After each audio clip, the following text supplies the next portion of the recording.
as soon as we're done with this, I bet it's time to eat. Oh, where'd that red stuff come from? Oh, it's touching that. How weird looking. All right, I think that's pretty good.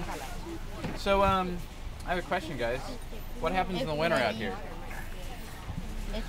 No, what happens every winter? It rains. It rains. You hope it rains. Yeah, let's hope it rains. Sometimes it doesn't rain as much as we need it to. But when it rains, what's going to happen with all this stuff? All the like fertilizers, soil, oil, yuckiness, sludge, construction stuff. What's going to happen when it rains? Let's try. Here. Everybody gets a rainmaker. Yay. And I'm going to move these Tule River books out of the way so we don't rain on them, because these are awesome. And I hope that everybody takes one of these home with them. This is a book about the Tule River that is really informative. What about the next one? Well, you can share it. How's that? Let's put them right here. Make it fuzzy. Get away. So, and you can come around to this side, all right? A couple people around on this side, and we're going to make it rain and see what happens. Cover this stuff up so we don't get it filled with water. All right, somebody come around this side. I'm a cameraman today. And let there be rain. Soak it, guys, and let's see what happens. Nice. And move it around. Remember, it doesn't just rain in one spot. It's going to rain all over the valley. Make it flow. A little bit.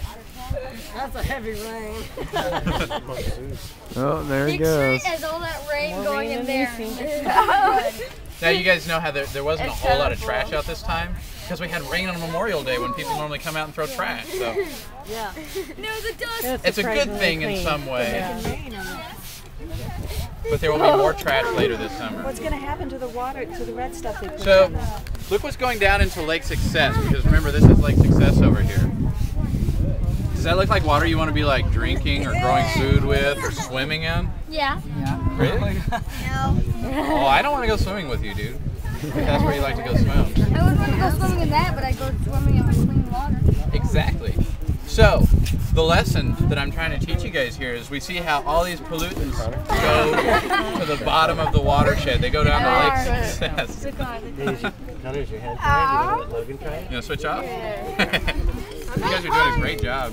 Yeah, but Get some here, bud, right here. Look at Really that. hard. This is like abuse of rain privileges. it's like rain killing.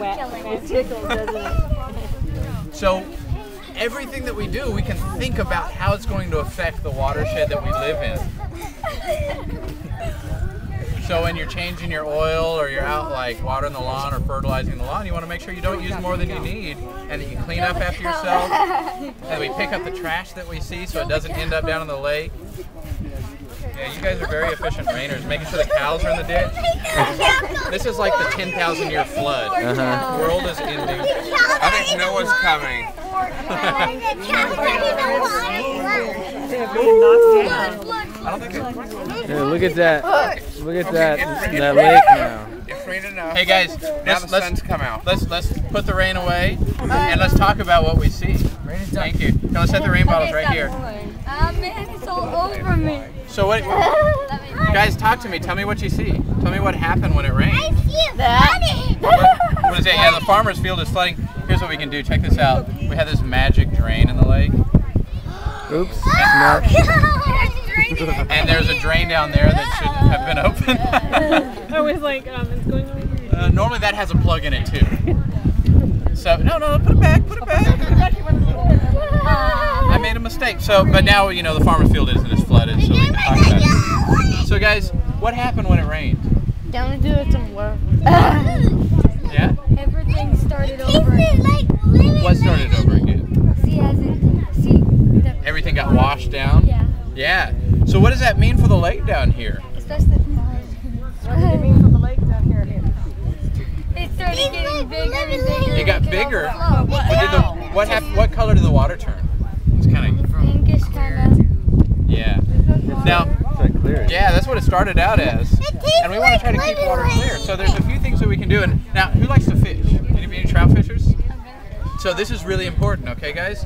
If you want trout to stay in the rivers, they have to have a certain temperature, or else they do not live in the rivers. And when you have soil let's say they're doing construction and soil washes into the river, that holds heat and it warms up the river and the trout die. And it looks like that. Trout won't live in that. They need cold, running, clear water to live in. So that's why it's really important that we keep the water clean and free of dust particles and stuff like that so that the trout can live in there and we can go fish them and eat them and enjoy having that resource. Because I love trout. I like to fly fish. And it's great fly fishing here. So there's a couple other things that we can talk about. Now remember the farmer's field, he plowed it up and there's a dust everywhere. He doesn't want to lose that. That's his topsoil and that's what grows his plants, or her plants. That's what grows their plants. Yeah, there's still some there, but that's what grows their plants, and so they want to keep all the topsoil they can because that's what makes their money. And what you can do is if right here, we plant what's called a green belt. We plant trees and grass and other shrubs so that when the water flows off, it actually slows the water flow down and allows the water to percolate through the soil, and that soil doesn't end up in the lake and it stays on the ground where we want it. So that's all we want. We want to keep the soil where it's at. Well, that's why